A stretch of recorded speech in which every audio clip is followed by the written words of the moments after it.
Welcome back, you beautiful walking contradictions, you silent storms wrapped in human skin, you misunderstood masterpieces they never saw coming. I've been waiting for you because something happened recently, didn't it?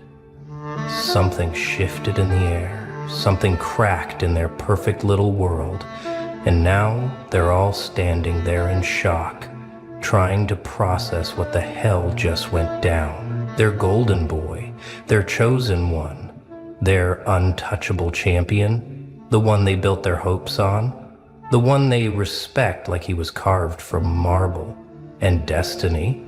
He got demolished, didn't he? And the best part, the part that's eating them alive right now, is that you're the one who did it, and you didn't even break a sweat. Let's talk about what really happened in that room, because they're never going to tell the truth about it.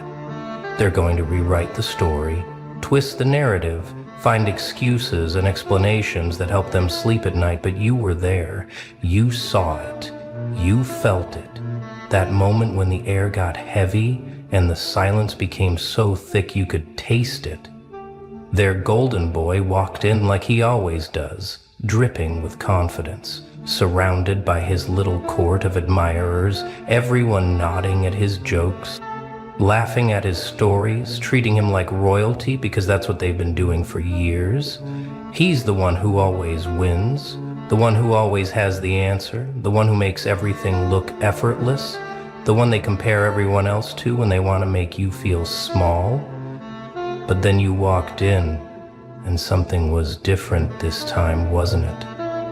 You weren't playing their game anymore. You weren't performing for their approval.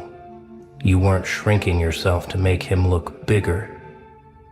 You just existed, calm, centered, unbothered, like you'd already seen the ending of this movie and knew exactly how it was going to play out. And he felt it, didn't he? He felt the shift, felt the change in pressure, felt something in you that wasn't there before. Or maybe it was always there, but now you weren't hiding it anymore. And that's when the performance started. 'Cause that's what he does when he senses a threat. He turns up the volume. He gets louder, more animated, more aggressive, trying to dominate the space, trying to remind everyone who the alpha is supposed to be. He threw his little verbal jabs at you, those subtle insults disguised as jokes, those passive, aggressive comments wrapped in friendly tones, testing you, prodding you, trying to get a reaction, trying to make you flinch. Everyone was watching, waiting to see how you'd respond, waiting for you to either fight back and look emotional or stay quiet and look weak. But you did neither. You just looked at him with those eyes, those calm, unbothered, slightly amused eyes that said, "Is that really all you've got?" You didn't defend, didn't explain, didn't react. You just let his words hang in the air like smoke, dissolving into nothing because they had no power over you anymore. And that's when everyone started to notice something was wrong, because their golden boy's attacks were landing but not doing any damage, like punching water. And they said, worse than boards.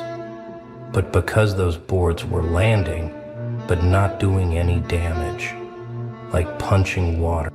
Then came the moment, the beautiful, devastating, unforgettable moment that's now burned into their memories forever. He made his big move, his power play, the thing he does that always works, always gets the crowd on his side, always makes him look brilliant. Maybe it was a presentation, maybe it was an argument, maybe it was some display of knowledge or skill or charisma that's supposed to remind everyone why he's the chosen one. And he executed it perfectly, exactly like he's done 100 times before, waiting for the applause, waiting for the validation, waiting for everyone to bow down and acknowledge his greatness. But this time you didn't just sit there nodding like everyone else. You did something that changed everything forever. You spoke. Not loud, not aggressive, not emotional, just calm, clear, precise, like a surgeon making a single perfect cut. And in that moment, with just a few words, just one observation, just one undeniable truth that everyone had been too afraid or too blind to say out loud, you dismantled everything. You didn't attack him personally. You didn't insult him. You didn't play his game.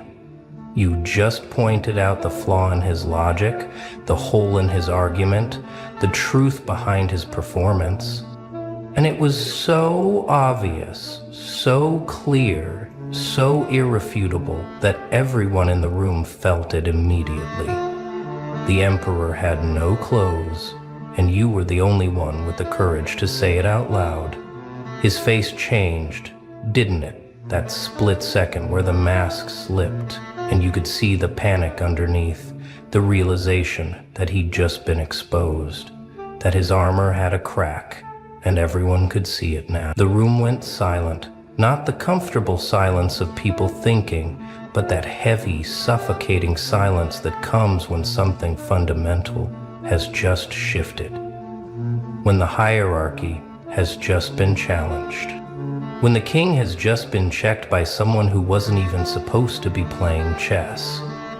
Everyone was frozen, holding their breath, eyes darting between you and him, trying to process what just happened, trying to figure out if they really saw what they think they saw. Their golden boy, the one who always has a comeback, the one who always wins every exchange, was speechless, actually speechless, standing there with his mouth slightly open, his mind racing to find a response, find a defense, find a way to turn this around, but coming up empty, because the truth doesn't have a counterargument. And what did you do in that moment of absolute power, in that moment where you could have twisted the knife, could have pressed your advantage, could have humiliated him the way he's humiliated so many others? You fixed your collar, didn't you? That small, casual gesture that said more than any words ever could. You adjusted your shirt, straightened your jacket, maybe brushed some imaginary dust off your shoulder, and the message was crystal clear without you having to say a single word. This is beneath me. You're beneath me. I'm not even going to waste energy being emotional about this. And that gesture, that tiny, casual, devastatingly dismissive gesture, that's what broke him completely, because it showed everyone that you weren't even trying, that this wasn't a victory you were celebrating. It was just a truth you were stating before moving on with your day. They watched him crumble, not dramatically, not obviously, but in that subtle way where a man's entire foundation cracked. His shoulders dropped just slightly. His voice lost that confident edge when he finally found words to speak. His jokes for the rest of the meeting didn't land the same way. His presence didn't fill the room like it used to. And more importantly, they watched you, really watched you for the first time, because suddenly you weren't invisible anymore. You weren't background noise. You weren't someone they could ignore or dismiss or underestimate. You were the one who just did what everyone else was too afraid to do. You were the one who saw through the illusion. You were the one who had the spine to speak truth when everyone else was playing pretend. Now let's talk about what happened after, because that's where it gets really interesting. You left that room and went about your day like nothing significant had happened. Because to you, it wasn't some grand victory. It was just you being yourself, speaking your truth, refusing to participate in their theater anymore. But them, they couldn't stop thinking about it, couldn't stop replaying that moment, couldn't stop analyzing every detail of what went down. Their group chats were on fire, weren't they? Everyone trying to process what they witnessed, Everyone trying to figure out what just happened to their untouchable golden boy. Some of them were defending him, making excuses, trying to minimize what you did, trying to convince themselves it was just a lucky shot, just a fluke, just one moment that doesn't mean anything. But others, the ones who've been secretly tired of his act, the ones who've been quietly suffocated by his ego, the ones who've been waiting for someone to knock him off his pedestal, they were having a completely different conversation.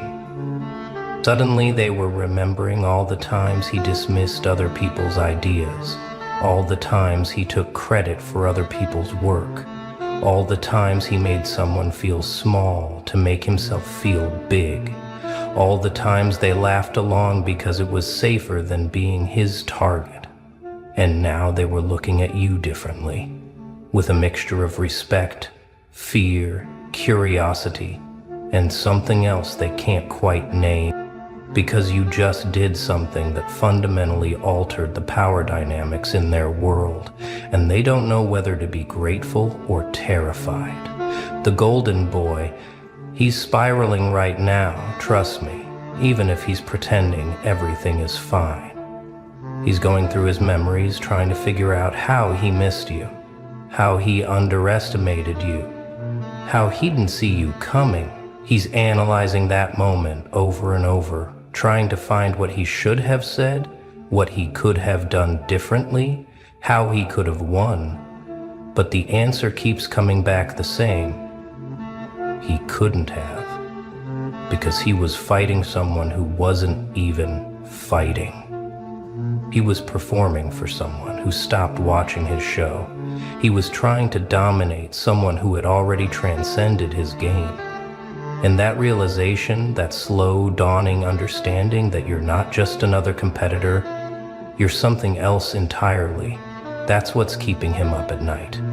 His followers, his admirers, his little court of yes men and yes women, they're confused right now. Their faith is shaken. The person they've been modeling themselves after, the person they've been trying to impress, the person they thought had all the answers, just got exposed. And they don't know how to process that. Some of them are going to double down, going to defend him louder, going to attack you harder, because their entire identity is wrapped up in his image, and if he falls, then what does that make them? But others are going to quietly distance themselves, going to stop laughing at his jokes quite so loud, going to stop agreeing with him quite so enthusiastically, going to start paying attention to you instead, trying to understand what you have that he doesn't.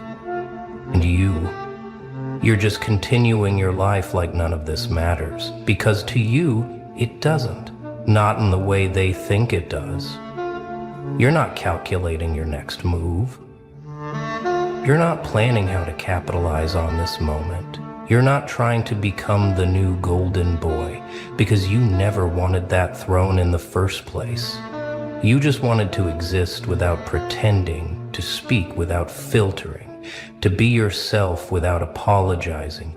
And if that threatens their hierarchy, then that's their problem, not yours. You fixed your collar and moved on, because that's what people do when they're not performing, when they're not seeking validation, when they're not dependent on other people's opinions to know their worth. But here's what they don't understand yet, what they're going to figure out slowly over the coming days and weeks and months. That moment wasn't about you defeating him. It was about you revealing yourself, showing them a version of you they never knew existed, or maybe never bothered to notice. You've been there all along, quiet, observant, learning, growing, building yourself in the shadows while they were all focused on the spotlight. You weren't trying to win their game. You were playing a completely different game, one with different rules, different objectives, different measures of success. And now that they've seen a glimpse of who you really are, now that they've witnessed what you're capable of when you stop hiding, they can't unsee it. can't unhear it, can't go back to treating you like background noise. Their golden boy is gonna try to come back. Of course he is. His ego won't let him stay down. He's gonna plan his comeback, rehearse his lines, prepare for round 2, try to reclaim his position. But here's the thing, the kingdom already fell. The spell already broke. The illusion already shattered, and no amount of performance can put it back together. It's because everyone in that room saw something they can't forget. They saw him speechless. They saw him small. They saw him human. And once you see the man behind the curtain, you can never see the wizard the same way again. His jokes won't be as funny.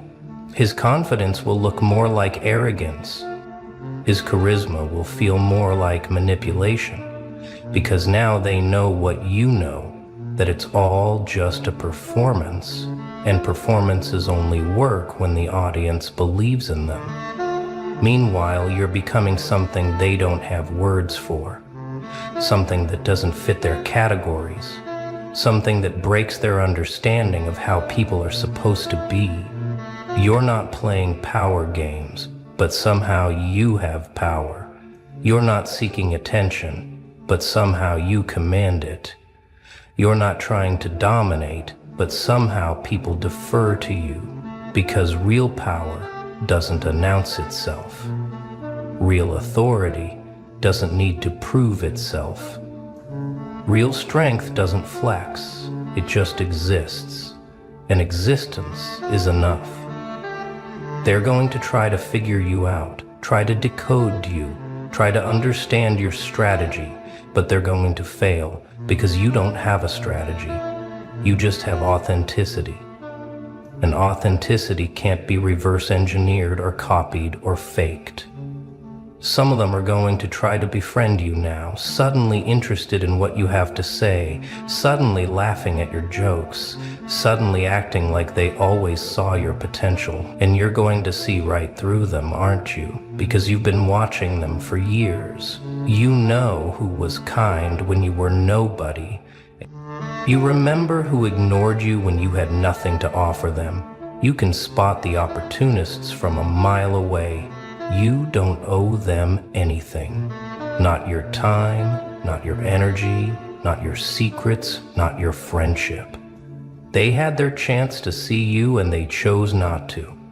They were too busy respecting their golden boy to notice the real thing standing right in front of them. Others are going to try to bring you down now, going to look for your weaknesses, going to spread rumors, going to try to catch you slipping, because your rise threatens their comfortable little world. If you can come out of nowhere and topple their champion, then maybe they're not safe either.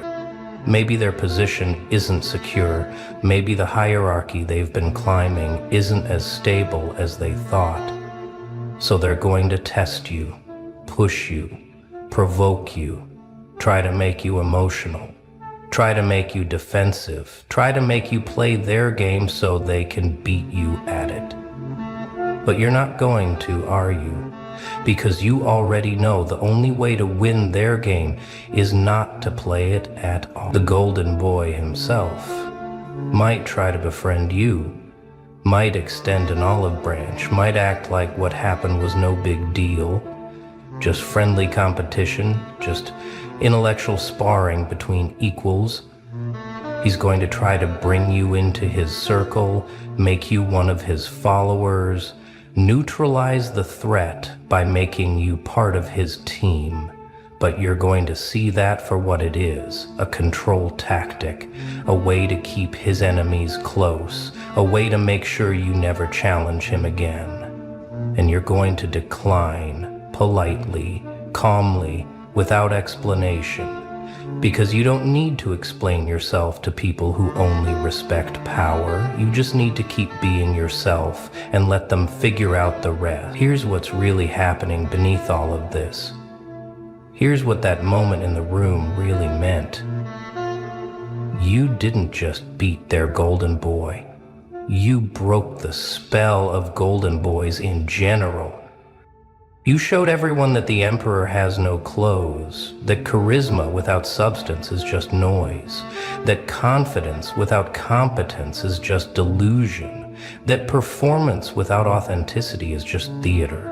You reminded them that real power is quiet, real intelligence is humble, real strength is gentle, and that the people they should be paying attention to are often the ones they've been ignoring. You didn't do this intentionally, you didn't plan it, you didn't scheme for it, it just happened.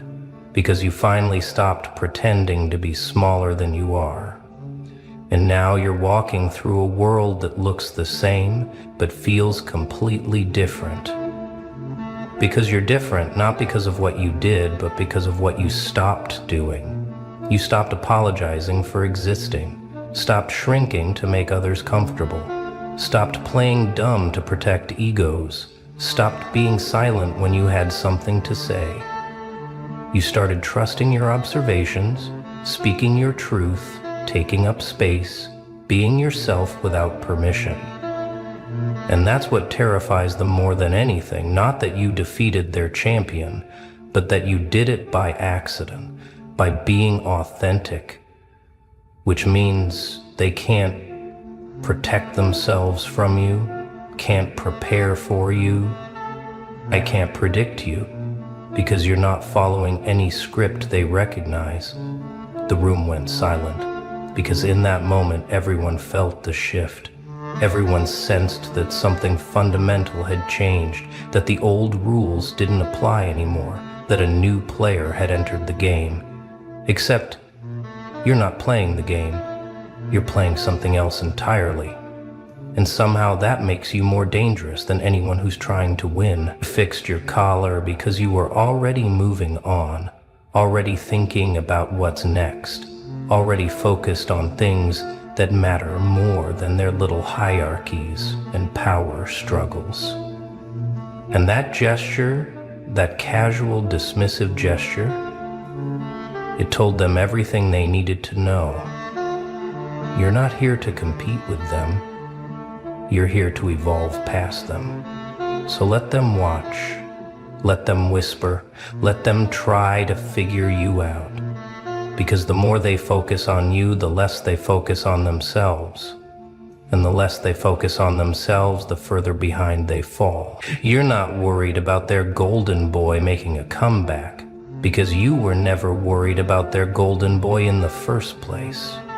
You were worried about yourself, about becoming who you're meant to be, about living with integrity, about speaking truth, about refusing to participate in delusions. And somewhere along the way, without trying, without planning, without even noticing, you became something they can't compete with, because you're not competing.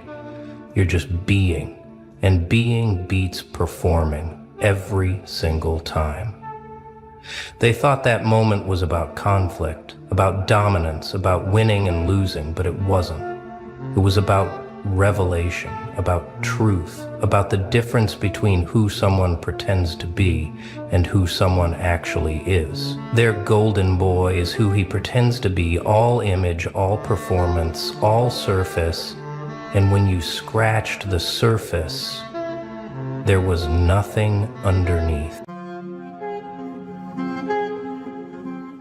They loved you when you were obedient, when you danced on their strings like a pretty little puppet, twirling, smiling, bowing on command. You were their masterpiece, their perfect creation, polished, predictable, oh so agreeable. But puppets don't have souls, do they? They don't think. They don't feel. They exist to serve, to perform, to entertain. And you? Oh, you played your part beautifully. You wore the mask, you swallowed your voice, you let them carve out pieces of you until there was nothing left but a hollow shell. Because that's what they wanted, isn't it? A version of you that wouldn't talk back. A version of you that fit neatly into their world, like a puzzle piece cut to perfection. No jagged edges, no sharp corners, just smooth, controlled. They fed you a sweet little lie, didn't they? Be good, be kind, be selfless, and you will be loved. And oh, how you believed it. Like a fool chasing the sun, thinking it would hold you in its warmth forever. But love, with conditions, love that demands obedience, that isn't love, it's a leash. A collar wrapped tight around your throat, yanking you back every time you dared to step out of line. And you felt it, didn't you? The invisible chains, the unspoken rules, the suffocating weight of their expectations pressing down on your chest. You smiled through it, laughed when you were supposed to, nodded when they needed you to agree, played the part so well you almost convinced yourself it was real, until one day something inside you snapped. Maybe it was the way they dismissed your pain like a fly to be swatted away. Maybe it was the way they only clapped for you when you danced for them. Maybe it was the quiet, gut-wrenching realization that no matter how much you gave, it would never be enough. And in that moment, oh, that delicious, terrifying moment, you saw the truth. You weren't their hero, you were their servant, a pawn in their grand little game, moving only when they allowed it. You weren't loved, you were used. And that's when the whispers started, didn't they? The ones in your head, the ones that sounded just like you but freer, stronger. The ones that asked, what if you stopped playing their game?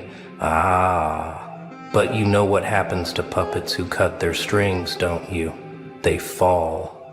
Or maybe they learn how to fly. There's always a moment. A single, brutal, irreversible moment when the mask slips. When the illusion shatters like fragile glass, and you see, really see, the game for what it is.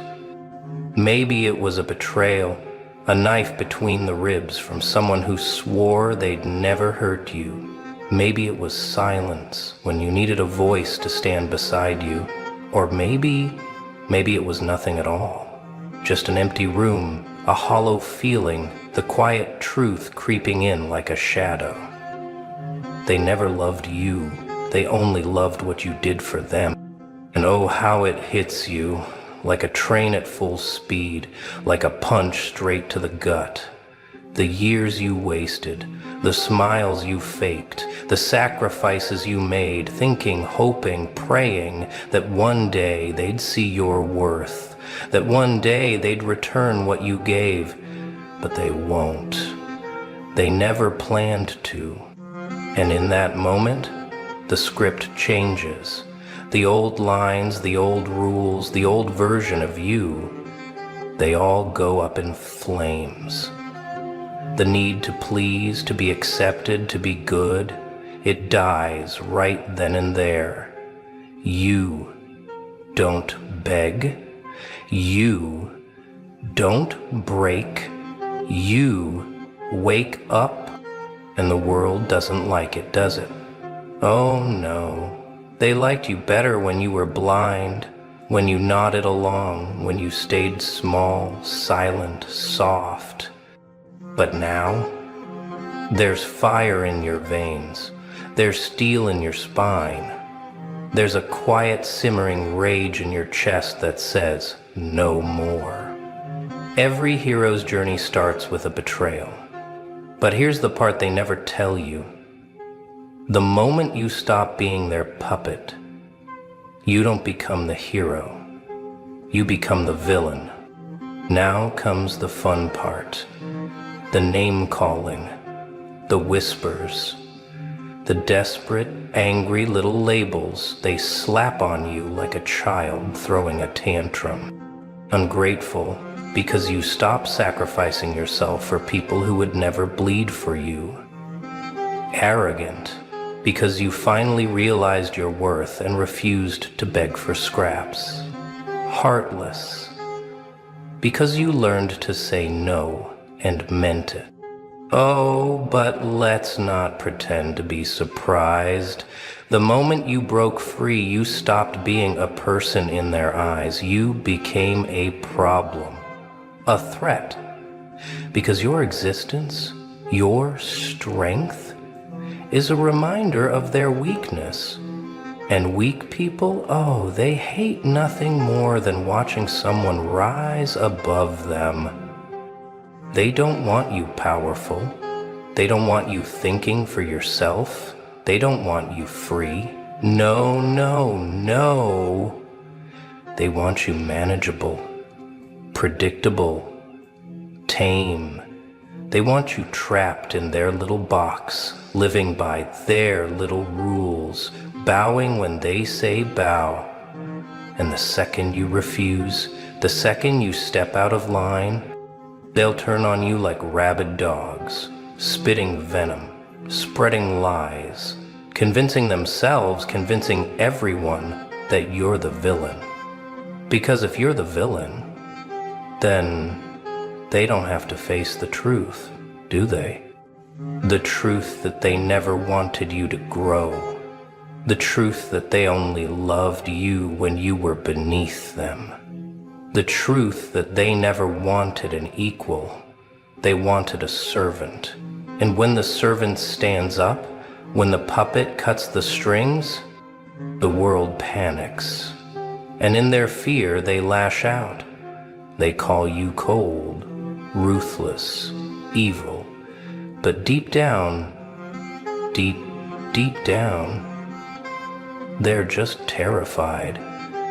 Terrified of what you might become now that they can't control you. And oh, how delicious that fear tastes, doesn't it? You've done it. You cut the strings, tore off the mask, walked away from the circus they built around you. And for one fleeting, glorious moment, you breathe. But freedom comes at a price, doesn't it? You didn't really think they'd let you go so easily, did you? No, no, no. The puppet master doesn't smile when the marionette breaks loose. He rages, he schemes, he claws at the air, desperate to pull you back into his twisted little play. And so the war begins. Not with fists, not with weapons, but with words, sharp, poisoned daggers wrapped in silk. After everything I did for you, oh, that one's a classic. A little guilt-trip cocktail, mixed with just the right amount of self-pity. They paint themselves as the martyr, the saint, the victim, because if they're the victim, then guess what? That makes you the monster. You've changed.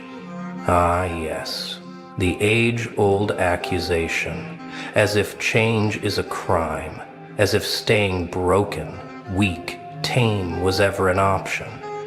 They don't mourn the old you, they mourn the control they lost. You're being selfish. Oh, darling, if choosing your sanity, your freedom, your power is selfish, then wear that title like a crown. Let it sit heavy on your head, dripping in defiance, because the ones who call you selfish, they're just angry they can't feed off you anymore. And if words don't work, oh, that's when they dig deeper. The gaslighting, the manipulation, the crocodile tears. They rewrite history, turn friends against you, paint you as the villain in a story they wrote, and the worst part? Some people believe them. But here's where the real test begins. The moment that separates the weak from the unbreakable. Do you fall for it? Do you fold? Do you shrink yourself back down just to make them comfortable again? Or do you stand firm? Do you look them in the eye, watch the desperation flicker behind their mask, and whisper, I'm not coming back? That moment, That delicious moment when they realize their strings don't reach you anymore. That no matter how much they scream, cry, or beg, you're already gone. Let them call you heartless, let them curse your name, let them twist the story until they convince themselves you were the villain all along. Because deep down, they know the truth. You didn't betray them. You just stopped betraying yourself. They point their trembling fingers at you now, eyes wide with betrayal, voices laced with venom. You've changed. You're not the person we thought you were. You've become the villain. Ah, villain. Such a delicious little word, isn't it? It rolls off their tongues like an accusation, but oh, you wear it like a crown. Because here's the grand twisted irony. You never changed. No, no, no. You simply stopped playing their game. They wanted you docile, weak, a puppet with a painted-on smile, nodding when they demanded, bending when they pushed. But the moment you cut the strings, that's when the story flipped. Suddenly, you're dangerous. Suddenly, you're a threat. Suddenly, you're the villain. But tell me, what's so bad about that? They say villain like it's an insult, like it should make you shrink, apologize, beg to be loved again. But you finally see through the lie. Villain doesn't mean evil. Villain means free, because only a villain says no and means it. Only a villain refuses to kneel. Only a villain chooses themselves over the approval of the masses. And that terrifies them. Oh, how they scramble now, how they twist and turn, desperate to shove you back into their little box. But you're done fitting into cages. You're done breaking yourself just to be palatable, just to be accepted, just to be loved under conditions. So let them call you what they want. Let them write you into their little tragedy, paint you in shadows, whisper your name like a curse. What they don't realize is that you're smiling. Because villains don't seek approval. Villains don't ask for permission. And the moment you embrace the role they fear so much, the moment you stop caring about their fragile, pathetic perceptions, that's the moment you become unstoppable. Do you feel it? That shift in the air? That delicious tension when they look at you now? Not with love, not with warmth, but with fear. Oh, they won't say it out loud. No, no, no. They'll mask it with polite smiles, forced laughter, and empty words, but their eyes, oh, their eyes tell the truth. Wide, watchful, nervous, because for the first time, they don't know you anymore. You used to be predictable, obedient, a good little puppet that danced when they pulled the strings. But now, you're something else entirely, something dangerous. Because what is more terrifying than a person who doesn't need their approval, who doesn't beg for their validation, who doesn't flinch at their disapproval? You see, people are comfortable when they can define you, when they can slap a label on your forehead and say, this is who you are, this is your role, stay right here where we can keep an eye on you. But the moment you break free, the moment you stop playing the part they assigned you, oh, that's when the fear creeps in. That's when the whispers start. They've changed. Something's different. I don't know what they're thinking anymore. And that's power. Because nothing terrifies people more than someone they can't figure out. Someone they can't manipulate, can't guilt trip, can't shove back into the tiny little cage they built for them. So let them whisper, let them stare, let them scramble to understand the new you, only to realize they never knew you at all. And when they finally ask, "Who are you now?" that's when you smile, tilt your head, let the silence stretch, and whisper, "Wouldn't you like to know?" There comes a moment when the old you dies, not in some grand explosion, not in a blaze of fury, no, it happens in the silence, in that cold, eerie stillness, when you finally let go. Let go of the need to be liked. Let go of the desperate hunger for validation. Let go of the fragile, pathetic version of yourself that spent years bowing, apologizing, pleading. That version of you, weak, trapped, a slave to opinions, to expectations, to the invisible chains they wrapped around your soul. But you, oh, you are not that person anymore. And that is where your true power begins. Because rebirth is not gentle. It is not kind. It does not ask for permission. It is raw, violent, unforgiving. Like a snake shedding its skin, you tear away the remnants of who they forced you to be. The obedient child, the silent worker, the agreeable, spineless fool, gone. You are something else now, something untamed, something unshackled, and oh, how that terrifies them. Because they don't recognize this version of you, and worse, they can't control it. This is where most people break, where they run back to their old chains, because freedom is terrifying. Because standing alone, without a master to follow, without a leash to pull you back, feels like standing at the edge of the abyss. But you smile at the abyss. You lean over it. You let it swallow you whole. Because deep down, you always knew. This is who you were meant to be. Not a servant, not a puppet, not a nameless shadow blending into the background. No, you were meant to be so much more. Master of your own fate, ruler of your own soul, the force they could never tame.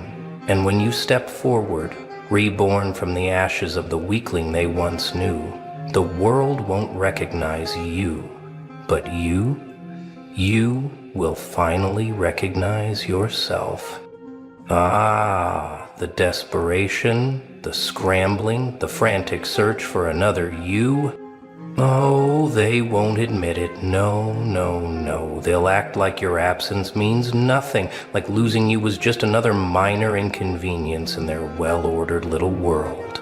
But behind closed doors, behind those fake smiles and empty words, they're panicking.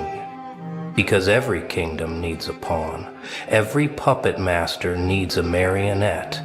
And you were the best damn puppet they ever had, until you cut the strings. So now they search, they hunt, they try to find another you, another obedient soul to mold, another weak mind to manipulate, another replacement. But here's the part they never saw coming. There is no replacement. Oh, they'll try. They'll dress their new toy in the same role. They'll whisper the same lies, spin the same webs. But deep down, they'll feel it. The emptiness. Because you weren't just a role to fill. You weren't just another pawn on their board. You were the storm that shook their little world without them even realizing it. And the moment that truth slithers into their minds, the moment they see that no one else fits the space you left behind, oh, that's when the regret seeps in. But regret? Regret is useless now. The bridges are burned, the doors are locked, and you are never coming back. They had you once. They had all of you. Your loyalty, your time, your soul. But they gambled with something they never understood. And now they have nothing. And you have everything. Freedom, power, a life that no longer revolves around their expectations. So let them search, let them beg, let them drown in their own regret. It changes nothing, because once you become irreplaceable, the greatest punishment you can give them is simple.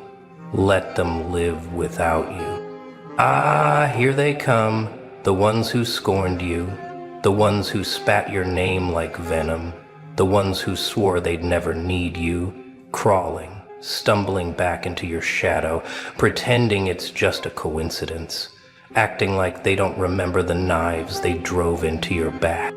Fascinating, isn't it? How quickly people change their tune when the tides turn. When they realize that the puppet they discarded became the master of the stage.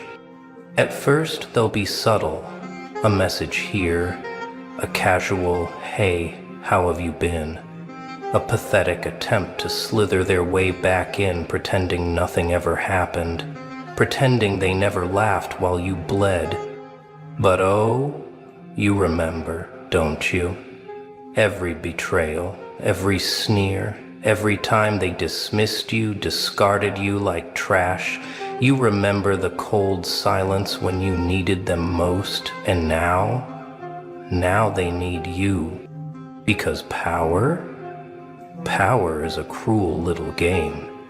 When you had none, they mocked you.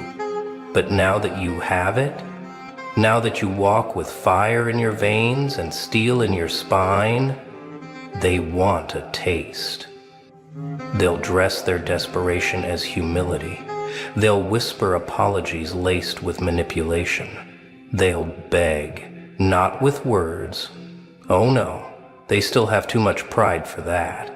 But in their eyes, in their trembling hands, the truth is written all over them. The same mouths that cursed your name now speak it with reverence.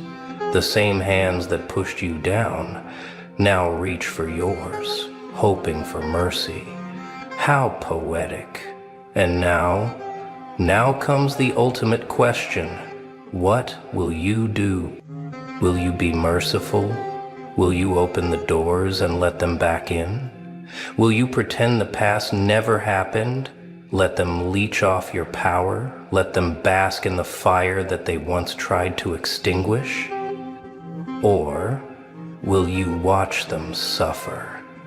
Watch them rot in the loneliness they so desperately tried to trap you in.